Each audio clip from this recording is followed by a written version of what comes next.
contemplating a trip to Indianapolis, you must have lost your mind. There's not that many people out here, which is great for what we're doing.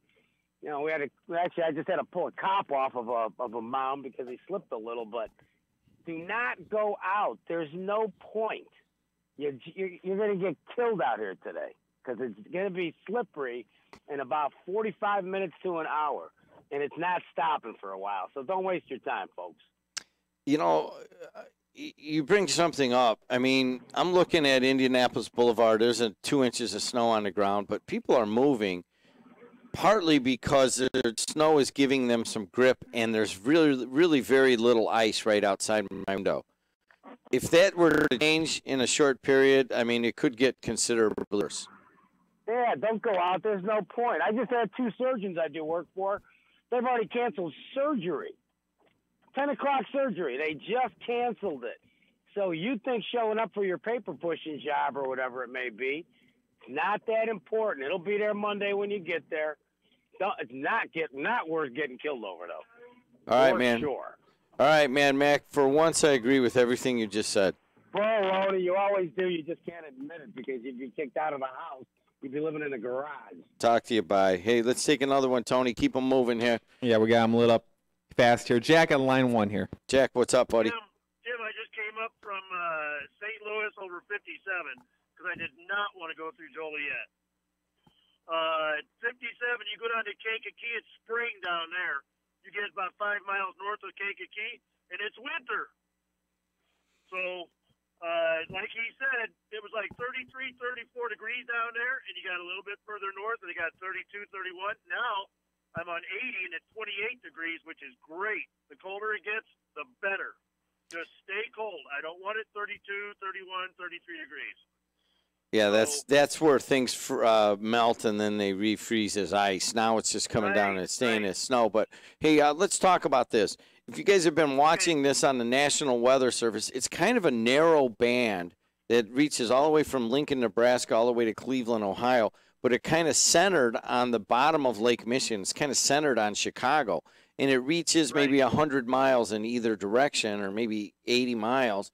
And above that and below that, and I heard this. I was looking at one of the pictures, down in Lafayette right now, it seems like it's fine. And that's usually not the case.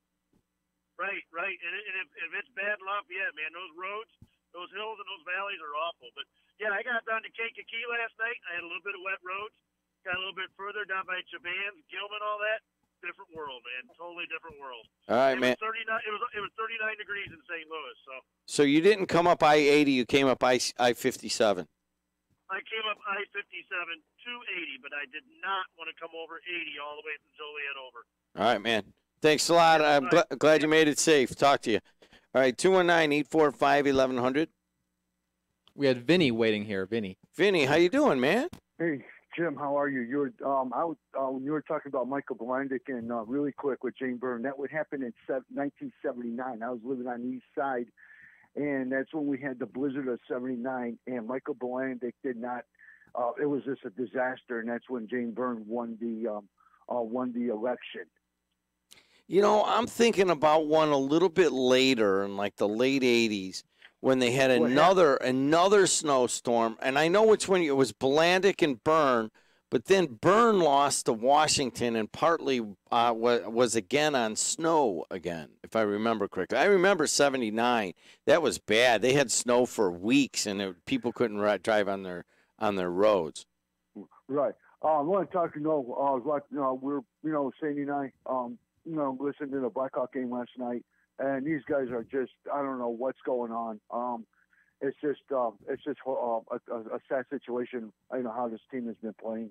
What's going on, really? Is Q lost his edge or what? You know what, Jim? He's trying to change up lines. These guys are just not playing the way they used to play back in the day. You got young, you got a whole new, a couple of young players coming up that are playing. They're just not trying to, maybe not buying in the system. But when I was listening to the postgame show, it was just bad. they take the lead, and it's just like a mental breakdown, going into the third period, and here they score 4 seconds left, going into the third. Is it possible, Vinny, and is it possible that other than like Kane and Tays and the top lines, that some of the guys that have filled in just aren't that good? I mean, you get the feeling when you get it. I don't know. I don't want to go into a big Blackhawks tirade, but I just don't think they're not. The other teams have either gotten better or the Hawks have slipped. You know what, Jim? That's the point. Other teams in the NHL, the other 31 teams, they just got better, and they just got they know what they had to do to be going into the playoffs. What they had to do, and you're absolutely right. Hey, Vinny, what was it like on a snow day on the east side in the 70s? It was okay. It's just that we had the schools closed and everything, but it was all right. Going into 1979, 67 when I was a little kid, that was something. But then going into the blizzard of '79, everybody just helped each other out and make sure that our neighbors were okay, and everything. That's what we had to do. That's what we were doing. We were just making sure that our neighbors were okay and helping each other out. That's a good term, man. I'm going to use it. Helping each other out. Thank you. Okay, take care. Talk to you, Tony. First stop before that, Gary Public Library, 10 a.m. going to open instead of 9 a.m. Was that? And also on YouTube and Twitter as well. Okay, we are on YouTube and Twitter now. We figured it out good. And we've been picking up a lot of audience on the Twitter video. Maybe not today because it took a little lighter, but thanks to those who have joined us on Twitter and on YouTube. Go ahead. We got Irene up next here. Hey, Irene, what's happening in your world? Good morning. In my world, you missed a beautiful winter wonderland with Together last week, and they were great. But my daughter, it's her birthday today, Georgia, and hopefully she's on her way to Bloomington for Mom's weekend. I don't know that yet, so I kind of figured, I just heard by Lafayette the weather's not that bad. Yeah, it's not as bad as it is up here, but it's not great. You know how I-65 is. So your daughter is going to see your granddaughter down there for Mom's weekend? My grandson. Your grandson? My daughter and a few other moms. Oh, really? Yes, it's Mom's weekend for the frat. Oh, for the fraternity. And do you know what fraternity your grandson is in? At the moment, I don't. I heard it, but I don't know it right now. So, what's your grandson's first name? Costa. Costa. Good soccer player he was from Munster High School. Yeah, I know who you're talking about. And Costa. is he? Do you think that when he's in that fraternity, do you think they sit around and they just read through their books and just watch sitcoms, or what do you think they do at that fraternity? I don't really know, but they're good kids. So Costa and Nico both played soccer from Munster High School. Yes, so. And I have a feeling that they're getting a re-education down there in Bloomington. But let's hope that your daughter is having a safe ride and all the other women driving down there, okay? Thank you, but I also quickly wanted to tell you, when we baptized her, she was a week short of being a year old. That was like in 67. We had weather just like this, and we didn't know if we were going to baptize her that day, but we did. So your daughter was baptized during the blizzard of 1967. Well, we had a blizzard like this, and I think we had another blizzard, but she was baptized at St. George when it was in a harbor, and it's in Cherville now. Yeah, they moved it a long time ago. But so, I remember in 1967, everybody looks for that one big blizzard, but it was a winter that the other big snows have kind of been forgotten about, and it happened a number of times. So she probably got baptized during one of the other blizzards during that winter. Is that right? She got baptized February 5th. Okay. Before her birthday. It's her birthday today. It's her birthday today? So, yes, she's 52 today. 52. Okay. All right. So here's what I'm going to do. I'm going to find out from people that are going to call me, and they're going to tell me the blizzard of 1967. I want to say it was early January, but I'm gonna get an exact date just so we can set the historical record straight. Okay. Okay, but before that, my son was born that same year in April, a few months later, and I think we had another big storm. So you were pregnant, baptizing your daughter in a blizzard. No, yes, you're right, because he was born in '67. Yeah, so you were able to weather through it, and no pun intended. I guess I did. All right. You have a nice day. Hey, thanks a lot. Talk to you. Hey, I'm going to take a short break, and before you do that, we got a report in here. Westbound Borman, Illinois, by the first Oasis, right-hand side. There's a bunch of emergency vehicles out that way, so be careful if you're going out that way. That's westbound Borman, Illinois. South Illinois. Did you just say Illinois? Illinois. Oh, my God. I say Illinois. What do you say? That's Roxana. That's Roxana talking. You know what? Slang there. It's Illinois. It's Illinois, but nobody says that. Illinois. Yeah. How do you say? Christina's agreeing with me. It's Illinois. It's like an E. Where do you go to? University of Illinois. What's that one? U of E. With S at the end of it. But hey, in Illinois. That's really tough. Well, that's people that are not around. Illinois. Yeah. Hey, listen. So that is going westbound in Illinois. Yeah, the Borman. The Borman ends at the state line, so that would be before or after the Bishop Ford. The first Oasis, which is okay. So that's on I-80. Yeah, it's on I-80 going westbound before the first Oasis is where the problem is. So that's between the Bishop Ford exit and the Oasis. Hey, I'm gonna get all caught up on traffic. Everybody just hang out. I'll be right back. Ironworkers Local 395, through their contractor employers, the Northwest Indiana Contractors Association, are the workers you see building Northwest Indiana. They are the craftsmen building your schools, hospitals, malls, steel mills, and manufacturing plants. They support local charities, including Tradewinds and Chasing Dreams, and they coach your kids after work and on the weekend. They live, work, and contribute to all of our local communities' economic growth. To find out more about these organizations, visit ironworkers395.com or nwicontractors.org. Need a ride? Call Dial-A-Ride, 932-2530, then hit number 4 on your telephone. Dial-A-Ride is free public transportation for North Township residents, sponsored by Frank J. Mervan, North Township trustee. Rides available weekdays 7 a.m. until 5 p.m. Dispatch call center open 24 hours a day, 7 days a week. Accessible vehicles available. To schedule a ride, call 932-2530, then press number 4. Dial-A-Ride service and this message, sponsored by Frank J. Mervan, North Township trustee.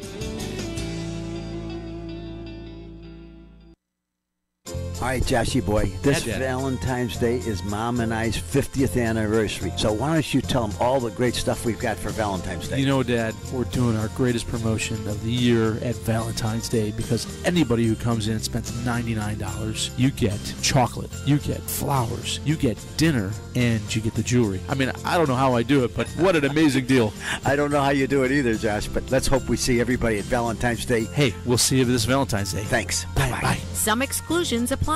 Albert's Jewelers is located at 711 Main Street in Cherville and also inside South Lake Mall. See albertsjewelers.com for more information.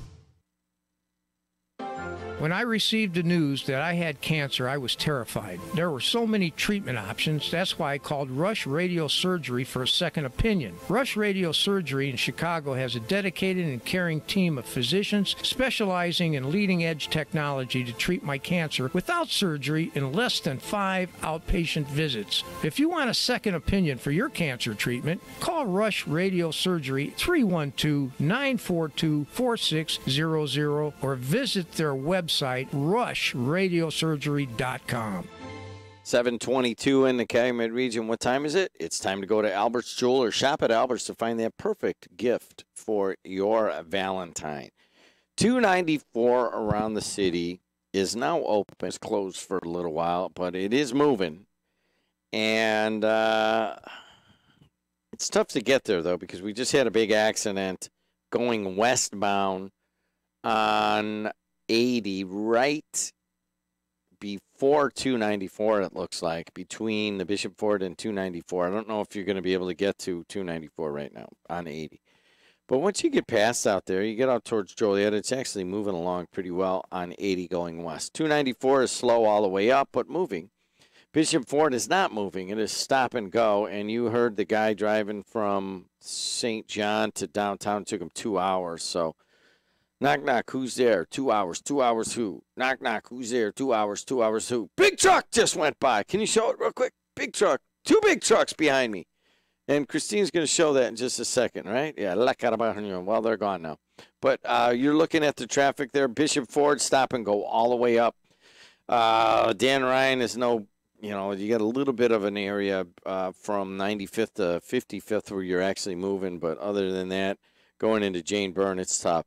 The Skyway is slow but moving, and so is the toll road. Same thing for the Borman across the region. I-65 northbound to go to westbound Borman's a little bit heavier there at the turn there, but it is moving surprisingly. Now, I want to give a shout out. I think that's enough for that traffic. I want to give a shout out to all of our folks that are out there driving plows. You guys are doing a yeoman's job. And you got a lot of work ahead of you today because we're going to talk about weather in just a second. But traffic there is brought to you by Napleton River Oaks Honda, proudly serving Northwest Indiana with superior customer service. I want to hear from you, 219-845-1100. Hammond and Mayor Tom McDermott coming up in about 20 minutes. And a very rare moment for Lake County government employees are all off today, as the courts and the government offices are closed. And if you want to file for office, you have until Monday at noon now, But that's also the time when you can, up until then, you can withdraw at the clerk's office. All right. Weather, hey, it's snowing outside. You got that? That's all you really need to know. And it looks like it's going to continue to snow for the next couple of days. Another 2 to 4 inches throughout the day today. Maybe you'll get a little break overnight. Tomorrow, cloudy, a little 1 to 2 inches, icy, chilly tomorrow. And then by Sunday, a little more snow at times on Sunday. So you should get up to about 30 degrees today. And then after that, you will start to drop over the rest of the weekend. By Monday is when this thing should all be cleared out. Sunday, sunny and chilly by Monday morning. All right. Let's see. Weather is brought to you by Ford Laborers Local 41. That's, of course, I am an alum of that fine union. Thanks to the laborers, electricians, and the carpenters and the iron workers for standing by me here and sponsoring what we do. And I very much appreciate those 4 trade unions kind of stepping forward. Electricians are part of Certified Electrician. That is a cooperative with the electrical contractors. If you need electrical work done, have a union-based contractor do it. And also, don't forget that the nation's largest auto show is at McCormick Place, and it starts tomorrow. And it goes through the 19th. Log on to ChicagoAutoShow.com for details and download the official Chicago Auto Show app. Tony, let's take some calls. Tom Dabberton. Tommy, what's up, buddy? Hey, good morning, Jed. If you didn't have so many people coming in, I would have come in and sat in with you this morning. But the one woman that called in about the 67 blizzard, I was 7 years old, so I remember it. And a couple of weeks after was the Apollo 1 accident. And there was a large snowstorm just before the Apollo 1 accident. I want to say about another 12 inches of snow. So my guess is 67 blizzard was the last week of January, and the Apollo 1 accident was somewhere in the middle of February. So somewhere around there is probably when her daughter was baptized. All right, her daughter was baptized on February 5th, so they were probably on the back end of the big blizzard of 27. Is that your guess? Possibly. Like I said, if you look up when the Apollo 1 accident was, I know that we had about another foot or so of snow. I remember walking with my brother to the store to get the newspaper about the tragedy of the guys dying on the launching pad. And so somewhere in that neighborhood, there was another storm of about maybe 12 to 14 inches, somewhere around there. But the 67 blizzard trumps all. I mean, I remember it. I remember it well. And, people forget. They see the reports about how much snow there was in Chicago, but we had a lake effect down here that added about another dozen inches on top of it. So most places around here got somewhere around 30, 35 inches of snow. January 27th of 1967. It has been 50 years, more than 50 years, since Roger Chaffee at Cape Kennedy, along with astronauts Gus Grissom and Ed White, died on January 27th of 1967. Yep. Wow, I had forgotten about that. I was a little kid at that time. That was a big deal, but it was overshadowed by all the snow around here. Well, I remember my mother insisted that we all watch watch it on television, and I can remember, I think it happened on a Saturday, if I remember correctly, but we were gathered around the television, and of course back then you only had one TV, and I remember when the accident occurred, she got up and turned it off. We weren't sure what happened, and then she explained later to us what actually had happened. So, yeah, it was a real tragedy, no doubt about it. One of the worst. Yeah, I got some dates here, too. The Chicago blizzard of 1967 struck northeast Illinois and at northwest Indiana on January 26th to the 27th of 1967, with a record-setting 23 inches of snowfall on those 2 days. And that would have been the second day. It would have been the Gus Grissom accident. That's crazy. That was a lot going on at that time. Yeah, it sure was. Although I thought Grissom's death was in February. I thought it was. In fact, you know what? I'm looking it up right now. February. No, I guess you're right. So, yeah, like I said, I just remember it. It was a lot going on at the time with a ton of snow. Even the woman who called in was having a little trouble kind of putting the chronology together. But as we do this, the time was January 26th and January 27th. And I'm sure that the Whiting Lakefront looked beautiful, if not treacherous. All right. Thanks a lot, Tom. I got to go. I got plenty of others behind you. Thanks, buddy. 219-845-1100. What do we got? Blizzard of 79. Somebody just called in 25-26. So some January 25. People are passionate about the blizzard of 79 here. But yes. Next up, we got Geezer on the line. Geezer, what's up, buddy? Nothing, buddy. I was just going to, complain.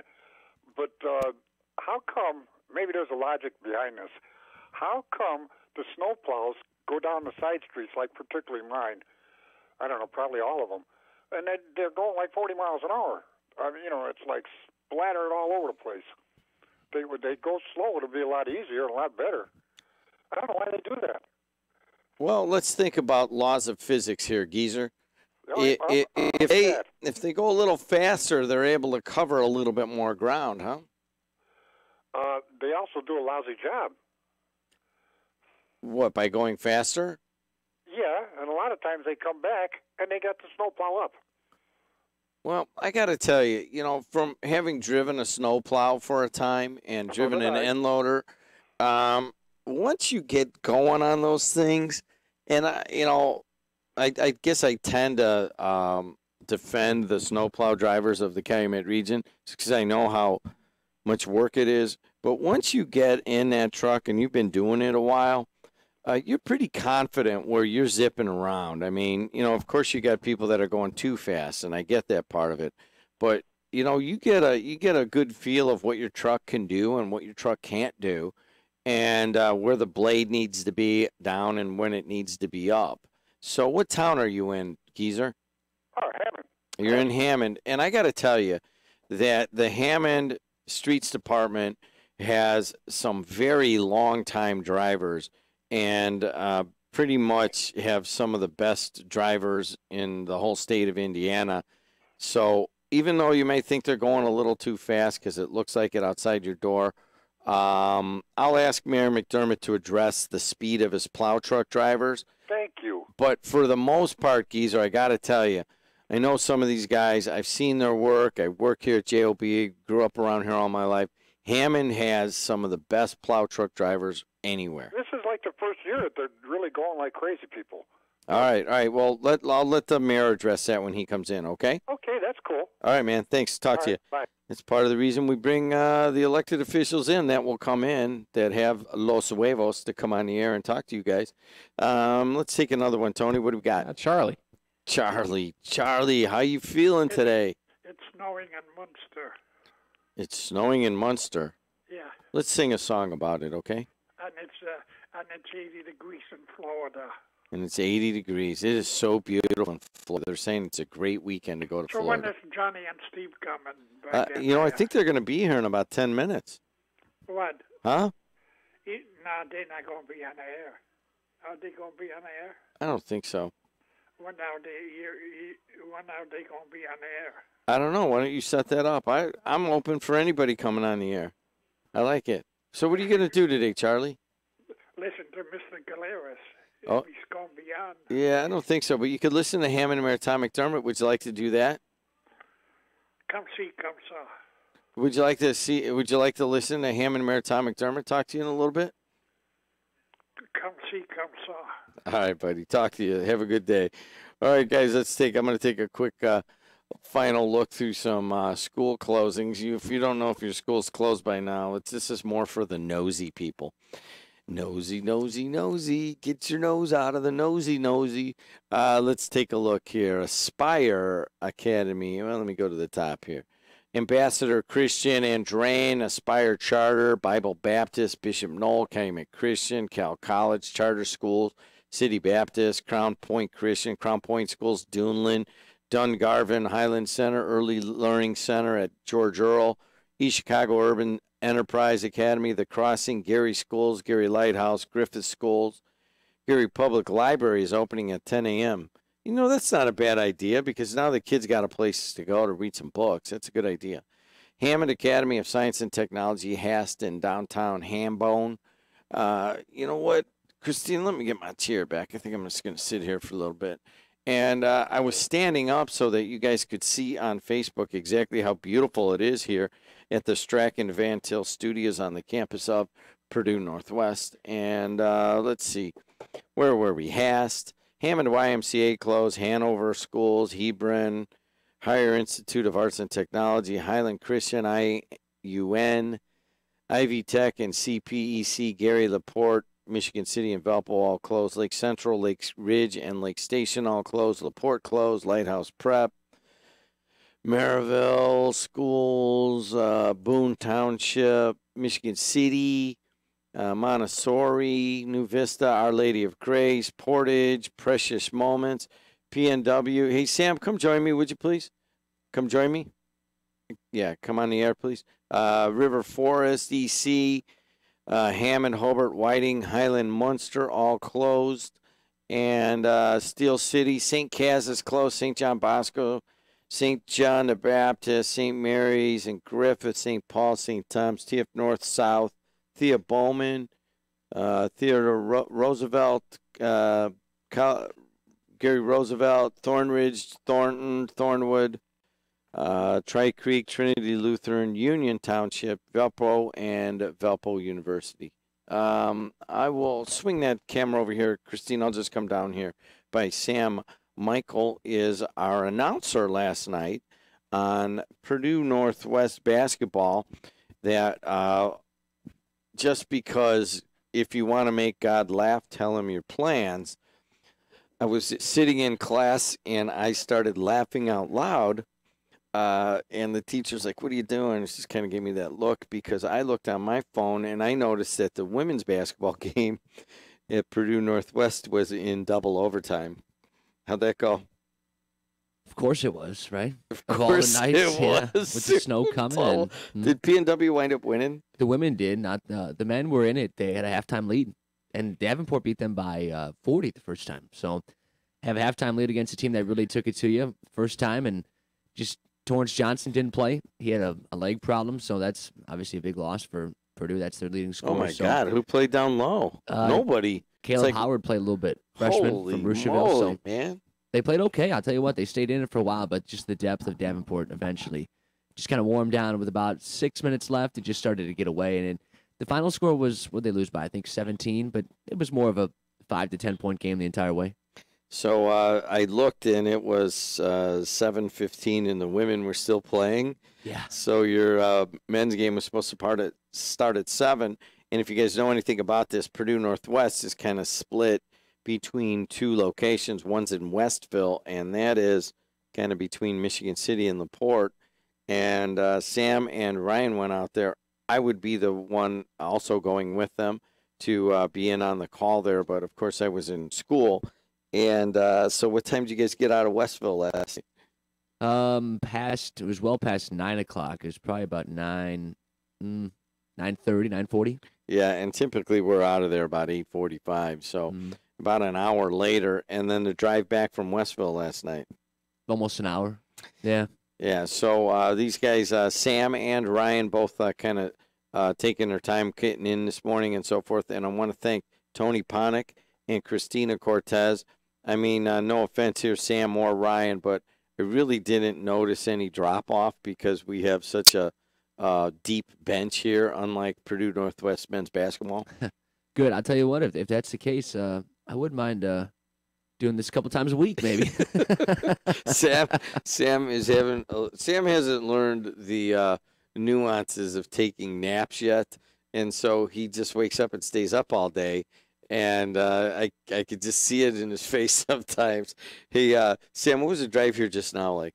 Not too bad, actually. It looks worse than it is. And I have a little, my car's a little car, so I don't have too much. Definitely don't have four-wheel drive or any of that stuff. So I was okay. One of the things I think, and I don't want to advise folks to kind of break the law a little bit, but if you're on the side roads and there's nobody really out like there is, one thing that I find really helps a little bit at least is if you're coming to a stop sign and there's nobody there, and I mean nobody, and you're positive, kind of roll it just a little bit. That way you don't come to a complete stop, because sometimes the hardest way to do it is if you come to that complete stop, then you try and restart and your tires spinning out like crazy. So I usually probably hit that stop sign and still going maybe 5 miles an hour and can at least keep a little bit of momentum. Otherwise, the hardest part is the plows, they try and make those curves and those turns, and they leave that extra bit of snow like right in the corners if you come to a four-way stop sign, and then you can get really caught if you're trying to make a turn from a dead stop. So that's one little thing that I always try and do, but obviously that's usually illegal. You don't want to roll a stop sign and make that a habit, but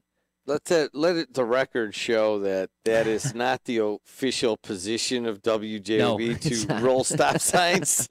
I just want everybody to understand that. So you drove around Highland. They've been out, and not as bad as it. Everything. Pretty much everything's closed right now. Yeah, it is. And I drove around at about 4:45 to 5:15. And there were a lot of areas where they had done the main roads and kind of closed off the side roads because they left the big piles there. I'm guessing a lot of that's been moved by now. Yeah, they're getting to some stuff, but you can look outside, right? You got the windows all around you, and it's just nonstop. It's not like sometimes you get like that really thick snow, where it's unbelievable how it just keeps coming. It's pretty good today, but they're trying to keep up, but it's almost impossible at a certain level. So they're doing the best they can. I know that.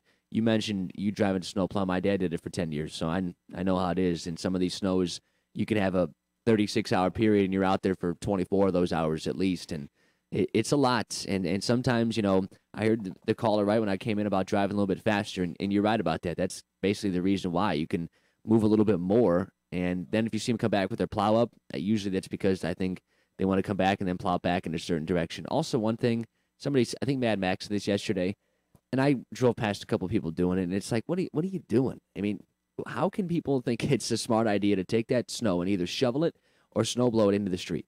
I mean, I can't understand and I the saw a lot of that logic. this morning. Me too. On the way here, I'm like, guys just blowing big. I mean, cops should stop and say, you're an idiot. Really? Don't do that. Yeah. I saw that right over here on the corner, 173rd in Indianapolis, just a little bit down 173rd. And the guy was blowing that stuff across the lanes in front of his house all the way across the road. Yeah. I'm like, that's a Kuziak.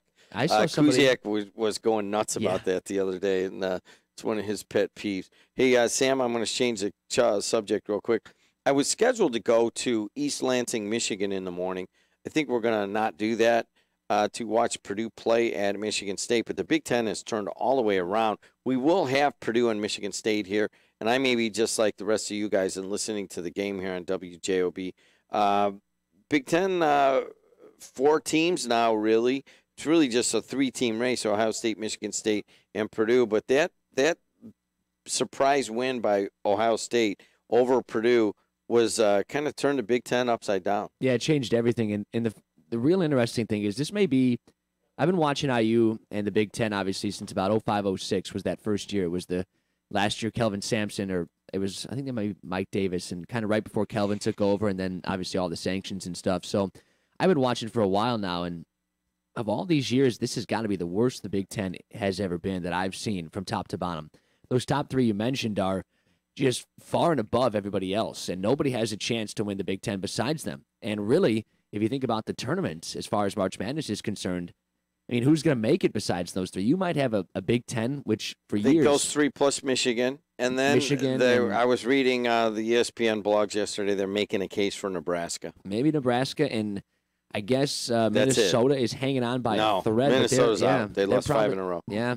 So, I mean, you're talking at the most 5 Big Ten games. It might even be 4. We've had years of 9. Yeah. 9 or 10. I mean, 8 is like a staple, at least 7 or 8. And you might really have a year where it's like 4. And if somebody sneaks in, has a pretty good run in the Big Ten tournament, you might get to 5. And if they pull off 6, that'd be a miracle. All right, guys, thanks a lot to Sam Michael and Ryan Walsh doing a great job out in Westville last night, the yeoman's work. Hey, I'm Jim Deedlow. I'm out. Hammond and Maritime McDermott's going to join you. Travel better with Gary. I'm sorry, I didn't mean to do that.